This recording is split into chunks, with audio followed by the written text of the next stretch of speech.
You have been chosen. You have walked through the fire. You have survived what would have broken lesser souls, and now you stand at the precipice of your greatest test, the one that destroys more awakened beings than all the darkness and all the attacks and all the struggles combined. The test of the spiritual ego, the moment when your gifts become your prison, when your awakening becomes your downfall, when the very thing that saved you becomes the thing that damns you. You felt it starting, did you not? That subtle shift from gratitude to entitlement, from humility to superiority, from service to self-aggrandizement. You began noticing how different you are from the sleepers around you, how much more you can see, how much deeper you understand, how much more evolved you have become. And somewhere in that recognition, a poison crept in. The poison of believing you are special because you are chosen rather than chosen because you agreed to serve. Listen carefully. Every spiritual master who ever walked this earth faced this exact test. Every prophet, every mystic, every awakened soul had to pass through this crucible. And many did not make it. Many fell into the trap of believing their spiritual progress made them superior to those still sleeping. They mistook their temporary elevation for permanent enlightenment. They confused their glimpses of truth for total mastery. And in that confusion, they lost everything they had gained. The ancient texts warn about this with brutal clarity. They speak of the greatest fall being reserved not for the wicked, but for the righteous who become proud. Not for the darkness, but for the light that begins to worship itself. Not for those who never saw, but for those who saw and then believed the seeing made them gods. You are not better than anyone. You are not more valuable, more important, more deserving of love or grace or abundance than the person still trapped in the matrix who has no idea any of this exists. You are simply awake to different levels of reality. You are simply remembering what you agreed to remember. You are simply doing what you came here to do. And the moment you forget that, the moment you begin to use your spiritual knowledge as a weapon to judge others or a pedestal to elevate yourself, you have failed the test. You have become the very thing you fought against. You have allowed the ego, that ancient enemy of all awakening, to infiltrate your spirituality and turn it into another form of separation, another hierarchy, another system of better than and less than. And here is what makes this trap so devastating, so effective, so difficult to escape. It does not feel like a trap. It feels like truth. It feels like finally understanding your worth, finally claiming your power, finally standing in your authority. It feels righteous to call out the sleeping masses for their ignorance. It feels justified to separate yourself from those who cannot comprehend what you comprehend. It feels necessary to guard your energy from people who operate at lower frequencies, and some of that is true. Some of that is wisdom. But when it crosses the line from discernment into judgment, from boundaries into superiority, from self-protection into self-worship, you have entered dangerous territory.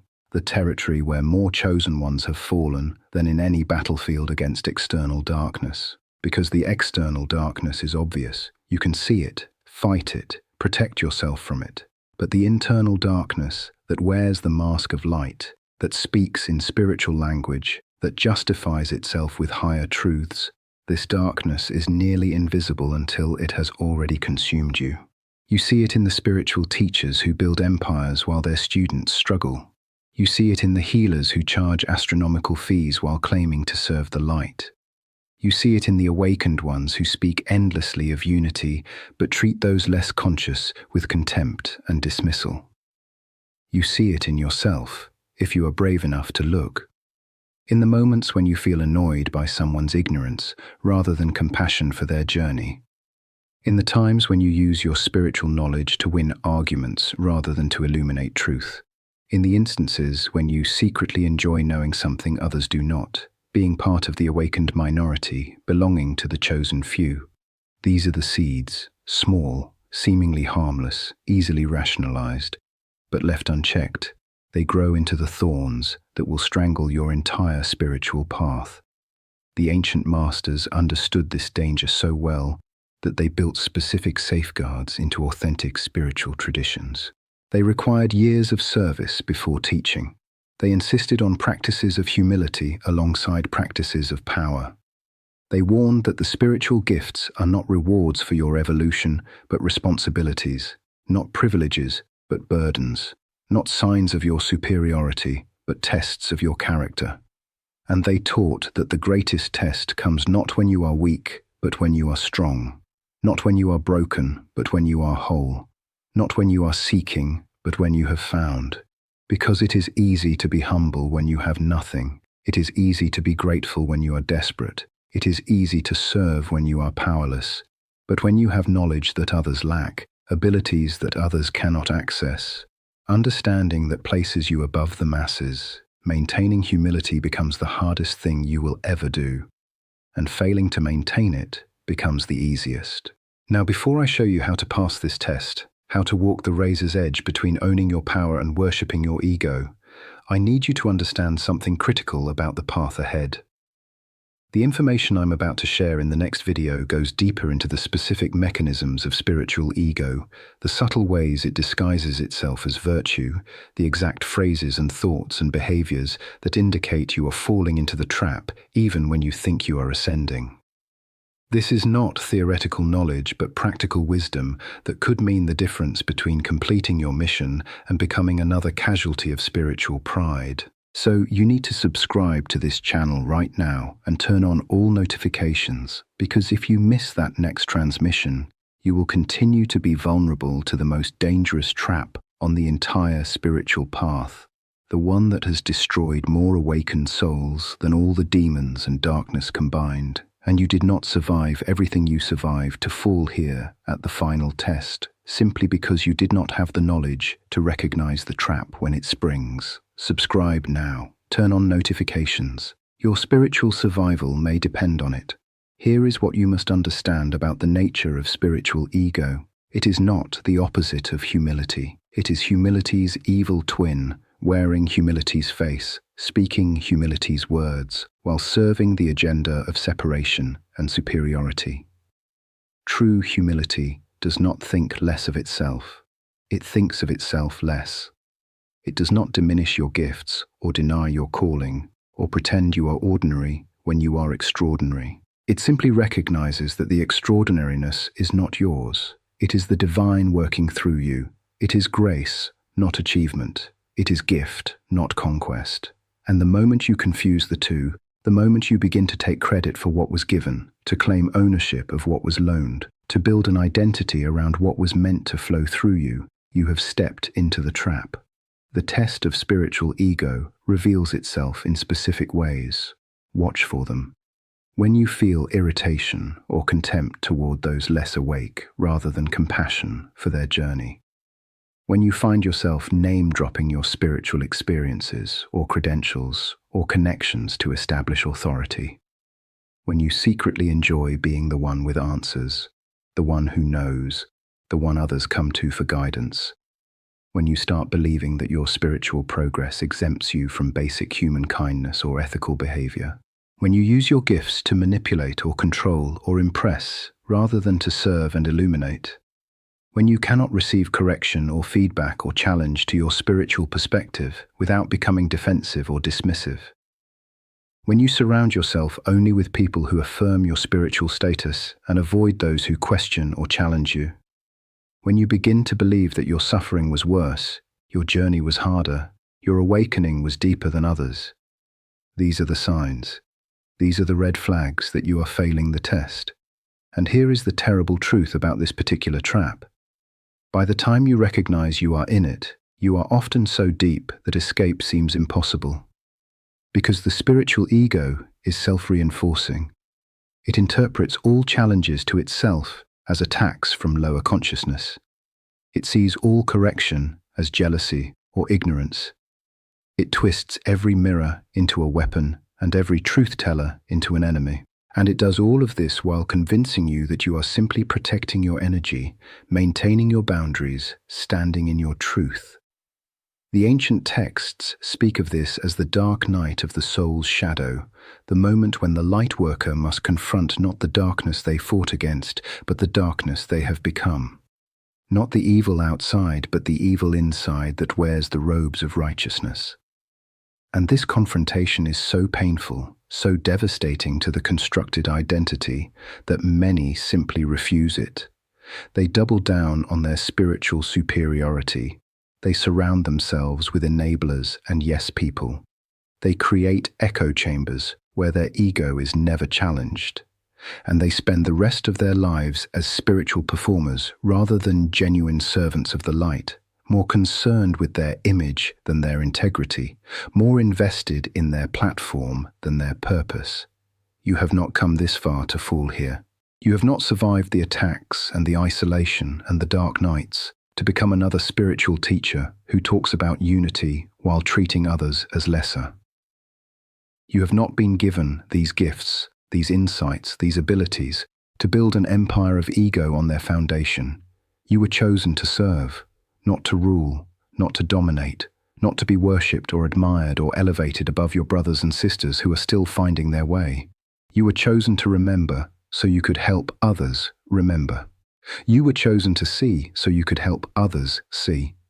You were chosen to wake up so you could be an alarm clock, not a judge, not a superior being, not a spiritual elite, but a servant who happens to be a little further along the path and who turns back to help those still climbing.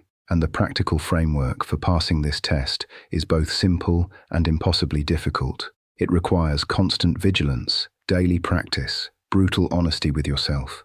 Here is what you must do. First, establish a practice of spiritual inventory where every single day you examine your thoughts, your words, your actions through the lens of ego versus service. Ask yourself, did I use my spiritual knowledge today to elevate myself or to illuminate others? Did I speak my truth to help or to show how much I know? Did I maintain boundaries out of wisdom or out of judgment? Did I feel superior to anyone today? And if so, how did I justify it to myself? Write these reflections down. Be ruthlessly honest. The ego hates being seen and will try to convince you this practice is unnecessary or that you are already beyond such things. That resistance is proof you need it more than ever. Second, intentionally seek out people who will challenge you, who are not impressed by your spiritual credentials, who will call you out when you slip into ego, who love you enough to tell you hard truths. These people are worth more than 1,000 followers, more than all the admiration and validation in the world. They are the guardrails that keep you from driving off the cliff of spiritual pride. And when they speak difficult truths to you, practice receiving it with grace rather than defensiveness, with curiosity rather than dismissal. Thank them for caring enough to hold you accountable. Third, make service to those less conscious than you a non-negotiable part of your spiritual practice. Not service that you announce or document or use to build your brand. Silent service, hidden kindness, anonymous help to those who cannot return the favor or boost your status. This practice keeps you grounded in the reality that your awakening is not about you. It is about what flows through you to benefit others. And it breaks the ego's grip by removing the reward system of recognition and praise. Fourth, study the falls of those who came before you. Read about the spiritual teachers who started pure and ended corrupt. Examine the patterns, the justifications, the slow slide from servant to master. See yourself in their stories. Recognize that you are not immune, that the same temptations that destroyed them are active in you right now. Use their failures as lessons, as warnings, as motivation to stay vigilant. And the next video I am releasing is going to walk you through each of these practices in much greater detail, giving you the exact daily protocols that have kept countless chosen ones from falling into the ego trap, the specific questions to ask yourself, the warning signs to watch for, the correction mechanisms to implement when you start to drift. But you must be subscribed with notifications on to receive that transmission, because this is not information you want to miss, not if you are serious about completing your mission without becoming a cautionary tale about spiritual pride. So if you have not already, subscribe now and turn those notifications on, because your spiritual integrity depends on the knowledge I am about to share. Fifth, practice the discipline of remembering your own ignorance. No matter how much you know almost nothing compared to what there is to know. No matter how far you have come, You have barely begun the journey. No matter how much you can see, you are still mostly blind. This is not false humility. This is truth. And holding this truth keeps the ego from inflating your partial awakening into total enlightenment. Sixth, make a vow to never use your spiritual gifts or knowledge as a weapon, not to win arguments, not to establish dominance, not to make others feel small or ignorant or less than. The moment you are tempted to weaponize your spirituality, you have already lost the battle against ego. Seventh, cultivate genuine love and compassion for those still sleeping. Not pity, which is condescension in disguise. Not tolerance, which implies superiority. But real love that sees the divine spark in every being, regardless of their current level of consciousness. Love that remembers you were once where they are. Love that knows they may one day surpass you. Love that serves without needing to be recognized or rewarded. This is the antidote to spiritual ego. This is how you pass the test. But before you go, chosen one, there is something you need to understand about why this message found you today. It was not random. It was not the algorithm. It was not coincidence. You are being warned right now, in this moment, because you are approaching the critical juncture where many fall. You are being shown this because there is still time to course correct. You are hearing these words because your higher self orchestrated this encounter to save you from a fate that has befallen so many who came before you. The spiritual ego trap is opening beneath your feet even as you listen to this. The seeds are already planted. The justifications are already forming in your mind. And if you do not take immediate action to implement these practices, to seek out accountability, to choose humility over superiority, you will fall. Not might fall, will fall, because that is what happens to everyone who thinks they are the exception, who believes they are too awake to be deceived, too evolved to fall into ego. That very belief is proof the ego has already won. So, here is what you must do right now, before this moment passes, before the inspiration fades, before the ego reasserts control and convinces you that you do not need any of this. Subscribe to this channel if you have not already. Turn on all notifications so you receive the next transmission about the detailed daily practices that will keep you from falling. And then, most importantly, choose one person in your life right now, someone who knows you well and who is not afraid of you, and send them this message. Tell them, I am asking you to help me stay accountable to spiritual humility. I am asking you to call me out when you see my ego disguising itself as spirituality. I am asking you to love me enough to tell me hard truths. Do that today. Do it right now. Because if you wait, if you tell yourself you will do it later, the ego will ensure that later never comes. And one day you will wake up and realize you have become exactly what you fought against. Another spiritual teacher who talks about love while treating others with contempt. Another awakened one who has all the knowledge but none of the wisdom. Another chosen one who failed the final test.